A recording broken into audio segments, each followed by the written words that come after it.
अरे वाह वाह, आज तो अच्छी दावत हो गई है।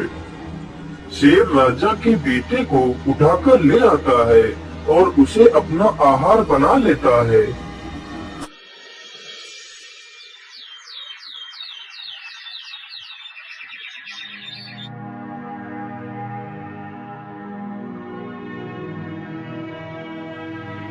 हाय हाय, मेरा बेटा कहाँ गया? मेरे बेटे को कोई चुरा कर ले गया है। महाराज, मेरे बेटे को ढूंढ लाइए, नहीं तो मैं भी अपने प्राण त्याग दूंगी। लेकिन महारानी जी, आखिर इस महल से बच्चे को कोई चुराकर कैसे ले जा सकता है? महाराज, मैं कुछ नहीं जानती, बस मुझे मेरा बच्चा लौटा दीजिए। ठीक है महारानी जी, आप शांत हो जाइए। सैनिकों, तुम लोगों के रहते हुए हमारा बच्चा गायब कैसे हो गया? जाओ और मेरे बच्चे को ढूंढ कर लाओ, नहीं तो तुम सबको फांसी पर चढ़ा दूंगा। फिर सारे सैनिक राज्य में घूम घूम कर सभी से पूछने लगते हैं।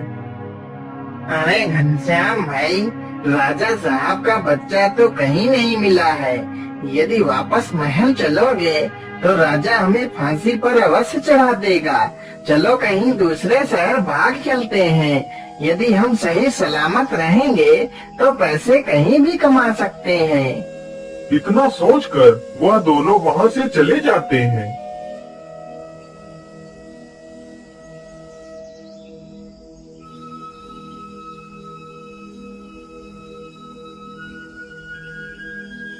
बाबा, आंखें खोलिए बाबा, हमारी मदद करिए बाबा। क्या बात है बेटा, कौन हो तुम और तुम्हें क्या मदद चाहिए? बाबा, मेरा नाम उन्नति राम है और मैं एक व्यापारी हूँ और यह मेरी पत्नी है। बाबा, मुझे ईश्वर ने सब कुछ दिया है, बस एक औलाद की ही कमी है। बाबा, आप ही मुझे कोई उपाय बता दीजिए जिससे मुझे संतान की प्राप्ति हो जाए। बेटा, उपाय तो है, लेकिन उपाय बहुत ही कठिन है। इसमें तुम्हारा बहुत नुकसान भी हो सकता है। बताइए बाबा, वो उपाय क्या है? मैं पुत्र प्राप्ति के लिए कोई भी नुकसान उठा सकता हूँ। तो सुनो बेटा, कल पूर्णमासी है। यदि तुम सूर्योदय से लेकर सूर्यास्त तक दान करो तो तुम्हें पुत्र की प्राप्ति अवश्य होगी।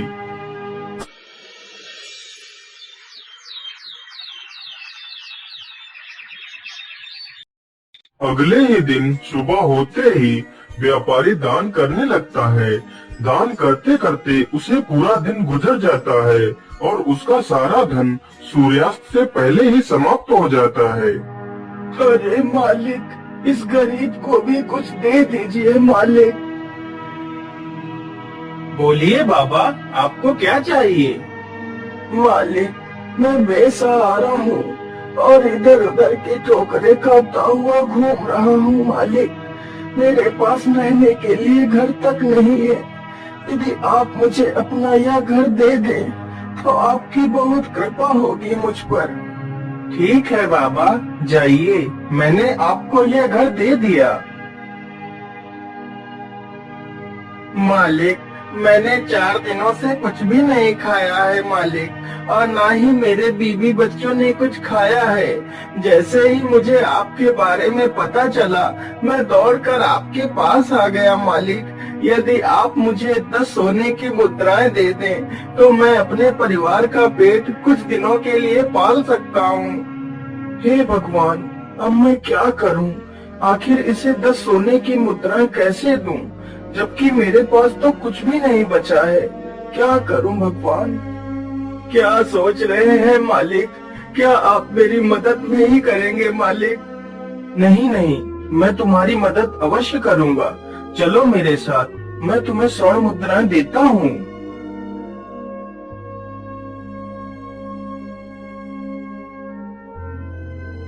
फिर उन्नति राम एक सेठ के पास जाता है। सेठ जी, मुझे 10 स्वर्ण मुद्राएं दे दीजिए, मैं आपको ये मुद्राएं कल तक लौटा दूंगा। मैं तुम्हें 10 स्वर्ण मुद्राएं तो दे सकता हूँ, लेकिन उसके बदले तुम्हें मेरे पास कुछ गिरवी रखना पड़ेगा। लेकिन सेठ जी, मेरे पास तो आपको देने के लिए ऐसी कोई वस्तु नहीं है। नहीं नहीं, तुम्हारे पास एक ऐसी चीज है जो तुम मुझे देकर स्वर्ण मुद्राएं ले सकते हो। लेकिन सेठ जी, मेरे पास ऐसी क्या वस्तु है? उन्नति राम, तुम अपनी पत्नी को हमारे पास गिरवी रख दो। तब तक तुम्हारी पत्नी मेरे घर का सारा कार्य करेगी। जिस दिन तुम मुझे मेरी मुद्राएं वापस कर दोगे, उस दिन तुम अपनी पत्नी को ले जा सकते हो। ठीक है सेठ जी, मैं मंजूर हूँ। मुझे स्वर्ण मुद्राएं दे दीजिए।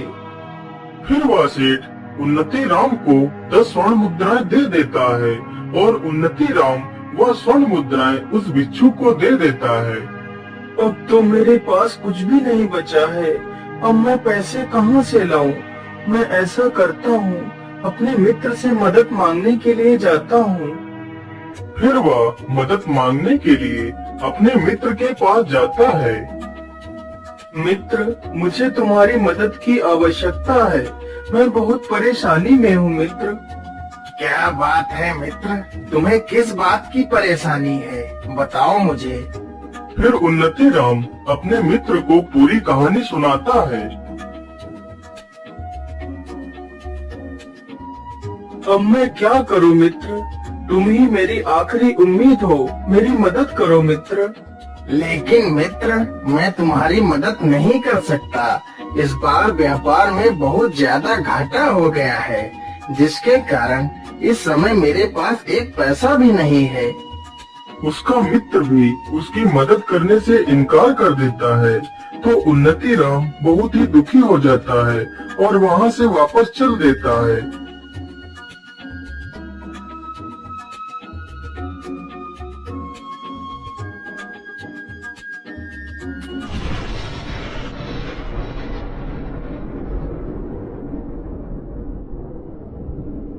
मुझे लगता है बहुत जोर का तूफान आने वाला है।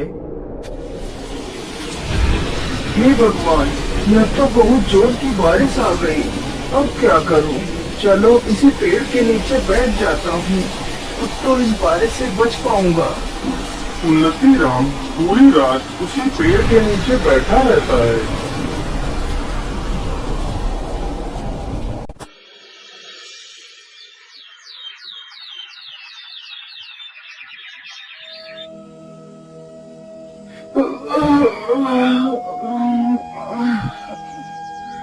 अरे, सुबह तो हो गई। चलो चलता हूँ। उन्नति राम चलते चलते बहुत थक जाता है और उसे बहुत जोर की प्यास भी लगती है। अरे, मैं तो चलते चलते बहुत थक गया हूँ और मुझे बहुत जोर की प्यास भी लगी है। मुझे लगता है वहाँ पर कोई कुआं है। चलो चलकर देखता हूँ। उन्नति राम कुएं के पास जाता है। उसी कुएं में रात के भयानक तूफान में फंसकर एक शेर और एक बंदर तथा सर्प और एक सोनार उसी कुएं में गिर जाते हैं। उन्नति राम जैसे ही अपना घड़ा डालता है, तभी शेर रस्सी को पकड़ लेता है। कौन है? कुएं के अंदर कौन है? किसने मेरे घड़े को पकड़ लिया है? छोड़ दो मेरा घड़ा। अरे मुसाफिर, मैं एक शेर हूँ। मैं रात के तूफान में इस कुएं में गिर गया था। यदि तुम मुझे बाहर निकाल लो तो तुम मुझसे जो भी मांगोगे मैं तुम्हें दे दूंगा। अरे नहीं नहीं शेर भाई, मैं तुम्हें बाहर नहीं निकाल सकता। कहीं तुम बाहर आकर मुझे खा गए तो? नहीं नहीं मुसाफिर, मैं तुम्हें खाऊंगा नहीं। कृपया कर मुझे इस कुएं से बाहर निकाल लीजिए। फिर उन्नति राम उस शेर को बाहर निकाल लेता है। हे मुसाफिर, मेरी जान बचाने के लिए मैं तुम्हारा बहुत बहुत धन्यवाद करता हूँ। मैं यहीं पास की गुफा में ही रहता हूँ। यदि तुम्हें कभी भी किसी प्रकार की मदद की आवश्यकता हो तो मेरे पास अवश्य आना। इतना कहकर शेर वहाँ से चला जाता है। उन्नति राम फिर से अपना पानी का घड़ा कुएं में लटकाता है तो इस बार सर्प रस्सी को पकड़ लेता है। अरे अरे, कौन है कुएं के अंदर जिसने मेरा फिर से घड़ा पकड़ लिया है? हे मुसाफिर, मैं एक सर्प हूँ और मैं इस कुएं में आज रात को गिर गया था। कृपा कर मुझे इस कुएं से बाहर निकाल लीजिए। तुम मुझसे जो भी कहोगे मैं वही करूँगा। फिर उन्नति राम उस सर्प को भी कुएं से बाहर निकाल लेता है। हे नेक दिल इंसान, तुमने मेरी जान बचाई है, इसलिए तुम मुझे कभी भी कहीं भी मदद के लिए पुकारना तो मैं दौड़ा चला आऊंगा। इतना कहकर वह सर्प भी वहां से चला जाता है। इसी प्रकार उन्नति राम उस बंदर को भी बाहर निकालता है। मुसाफिर, तुमने मेरी जान बचाई है। मैं आपका ये एहसान कभी नहीं चुका सकता। तुम्हें जब भी मेरी मदद की आवश्यकता पड़े तो मेरे पास आ जाना। मैं आपकी मदद अवश्य करूंगा। लेकिन मेरी बात याद रखना, इस कुएं में एक सोनार गिरा हुआ पड़ा है। तुम उसे बाहर मत निकालना, वह बहुत ही दुष्ट तथा कपटी है। उन्नति राम जैसे ही अपना घड़ा कुएं में लटकाता है, तभी वह सोनार घड़े को पकड़ लेता है। अरे बड़े भाई, मुझे इस कुएं से बाहर निकाल लो। मैं बहुत परेशानी में हूँ। यदि तुम मुझे बाहर निकाल लोगे तो मैं तुम्हें सोने चांदी से तौल दूंगा। सोनार की यह बात सुनते ही उन्नति राम सोच में पड़ जाता है। मुझे पैसों की तो आवश्यकता है ही, क्यों न मैं इसे बाहर निकाल लूं तो मेरी सारी समस्याओं का समाधान हो जाएगा। ठीक है, आप परेशान मत होइए, मैं अभी आपको बाहर निकाल लेता हूँ। फिर उन्नति राम सोनार को बाहर निकाल लेता है। अरे मूर्ख मुसाफिर, तूने उन दुष्ट जानवरों को पहले बचाया और मुझे बाद में, लेकिन फिर भी मैं तुझसे बहुत प्रसन्न हूँ। तुझे जब भी मेरी मदद की आवश्यकता पड़े तो मेरे पास आ जाना। मैं संभल नगरी में रहता हूँ। इतना बोलकर वह सोनार भी वहां से चला जाता है। फिर उन्नति राम उस कुएं से पानी निकालता है और पी लेता है। अब तो मेरी प्यास बुझ गई है। चलो ऐसा करता हूँ, पहले मैं मदद के लिए उस शेर के पास चलता हूँ। देखता हूँ आखिर वह शेर मेरी क्या मदद कर पाता है। मेरे मित्र ने तो मेरी मदद नहीं की। चलो इस शेर से ही देख लेता हूँ। इतना बोलकर उन्नति राम वहां से चल पड़ता है।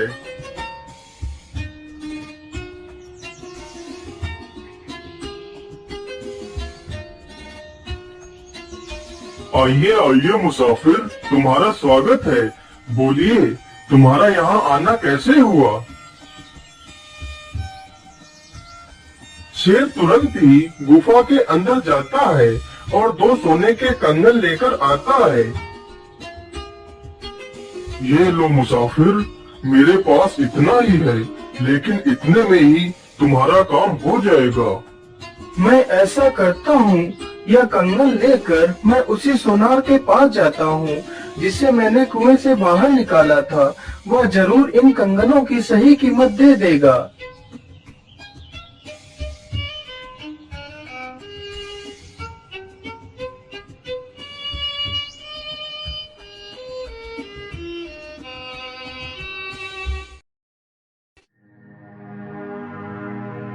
अरे बोलिए भाई, तुम्हारा यहाँ आना कैसे हुआ? अरे भाई, मैं ये कंगन बेचने के लिए आया हूँ। फिर वह सोनार उन कंगनों को ध्यान से देखता है। अरे ये कंगन तो राजा के पुत्र के हैं, जो पुत्र कुछ दिन पहले ही चोरी हो गया था। तो इसका मतलब राजकुमार को तुमने ही चुराया है। नहीं सोनार भाई, मैं चोर नहीं हूँ। यह कंगन तो मुझे उस शेर ने दिए हैं जिसकी मैंने कुएं से जान बचाई थी। तुम झूठ बोल रहे हो। चलो राजा के पास, वहीं पर फैसला होगा।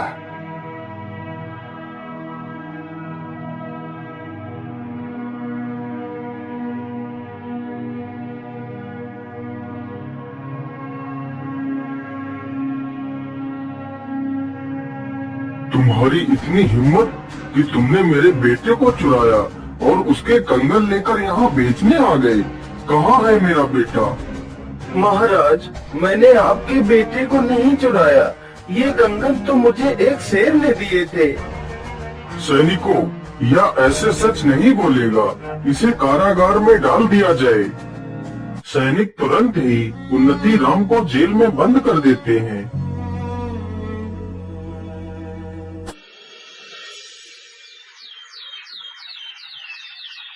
हे भगवान, ये कैसी मुसीबत में फंस गया हूँ। क्या करूँ, कैसे निकलूं इस जेल से? मैं ऐसा करता हूँ, अपने मित्र सर्प को बुलाता हूँ। जैसे ही वह उस सर्प का इस्तेमाल करता है, तभी वहाँ पर वह सर्प आ जाता है।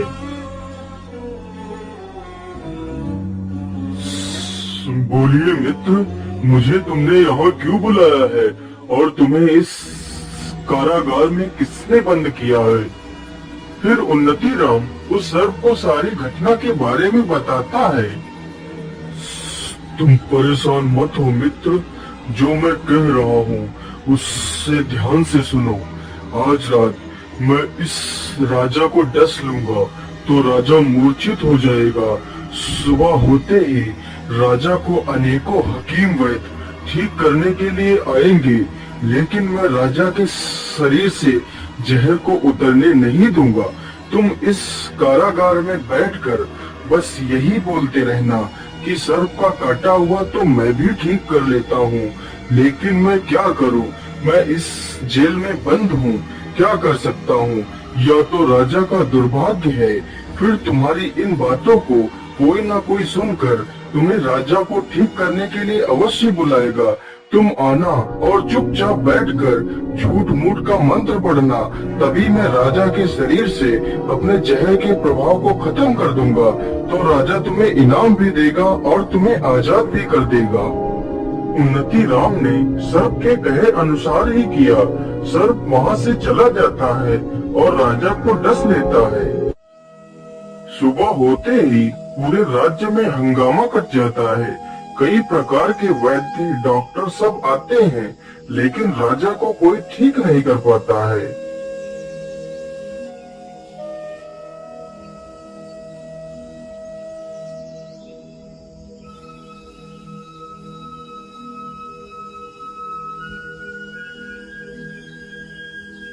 क्या बताऊं, मुझे तो राजा ने इस काल कोठरी में बंद कर रखा है।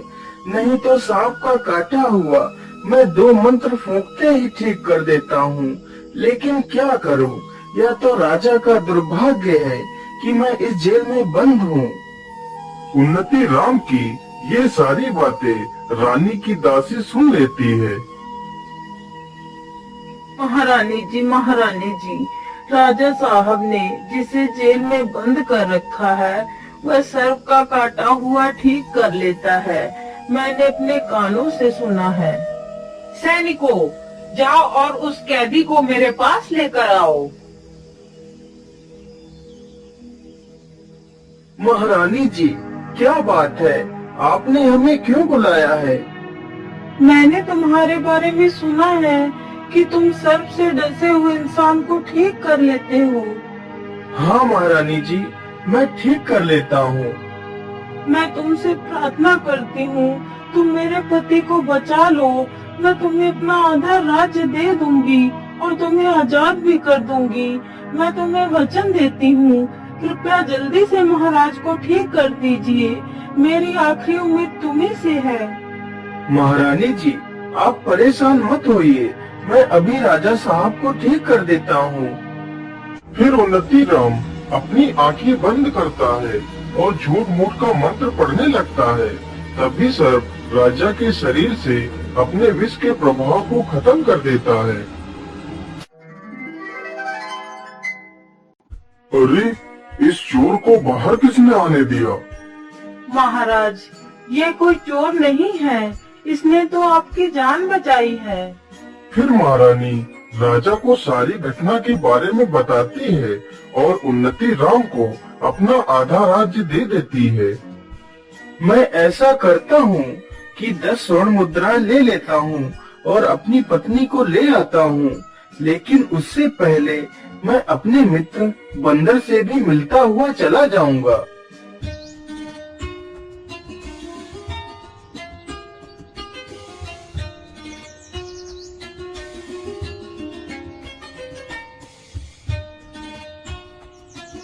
आइए मित्र, तुम्हारा स्वागत है। बड़े दिनों के बाद आए हो मित्र। मैं तो तुम्हारी ही प्रतीक्षा कर रहा था। बोलो मित्र, तुम्हें क्या चाहिए? मित्र, मुझे कुछ नहीं चाहिए, बस मेरा मन किया तो मैं तुमसे मिलने चला आया। अरे मित्र, तुमने मेरा जीवन बचाया था, इसलिए मैं तुमसे बहुत खुश हूँ और मैं तुम्हें कुछ देना भी चाहता हूँ।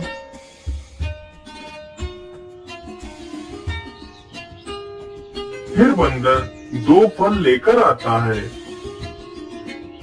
ये लो मित्र, ये इच्छा पूर्ति फल है जो मुझे भगवान शिव ने दिए थे।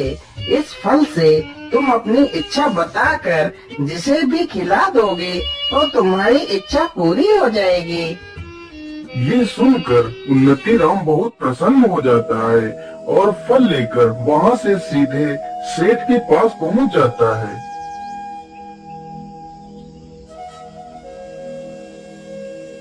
ये लीजिए सेठ जी अपनी 10 स्वर्ण मुद्राएं। हे इच्छा पूर्ति फल, तुम इस सेठ को एक मुर्गी बना दो। सेठ जी, आज मैं अपनी पत्नी को वापस पाकर बहुत खुश हूँ और इसी खुशी में मैं आपका मुंह मीठा कराना चाहता हूँ। ये लीजिए फल खाइए। हाँ हाँ, क्यों नहीं, लाइए मुझे फल दीजिए। सेठ जैसे ही वह फल खाता है वह एक मुर्गी बन जाता है। हे इच्छा पूर्ति फल, मुझे मेरी पत्नी से एक सुंदर सा पुत्र चाहिए। ये लो चंद्रप्रभा, तुम इस फल को खा लो। जैसे ही चंद्रप्रभा उस इच्छा पूर्ति फल को खाती है,